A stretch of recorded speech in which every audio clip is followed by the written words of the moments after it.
کہ تمام مومنین جو اس جلسہ میں تشریف لاتے ہیں ان کی خواہش ہوتی ہے کہ نماز ظہرین اور نماز مغربین آپ کی اقتداء میں پڑھیں، لیکن ہر سال ہم اس بات سے محروم رہ جاتے ہیں۔ اس کی آخر کیا وجہ ہے؟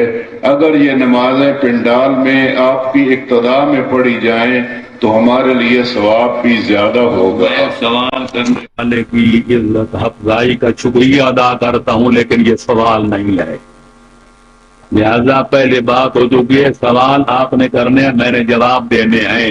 یہ ہمارا داخلی معاملہ ہے۔ الامام الراتب اولی من غیرہ، ایک جگہ ایک پیش نماز ہے جہاں وہاں جلسہ ہوتا ہے، اس میں بھی ہوتا ہوں اور لوگ بھی ہوتے ہیں، تبلیغ خواہش کرتی ہے جناب آج آپ نماز پڑھائیں، تو میں کہتا ہوں جو مقررہ پیش نماز ہے وہ سب سے زیادہ حقدار ہے، پہلے وہ پڑھاتے تھا، جو بیچارے کو پیچھے ہٹا دیا جائے کہ آپ آگے کھڑا ہو جائے، شریعت کہتی ہے نہیں، اس کی حوصلہ افزائی کی جائے۔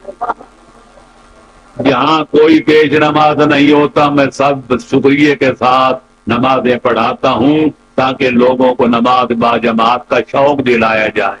جب سال بھر ہمارے مولانا محمد نواز صاحب رانا پڑھاتے ہیں تو یہ 2 دن میں کاٹے خان بن جاؤں تو ان کو ہٹا دوں، میری شرافت کا مدکن گوارا نہیں کرتا۔ جی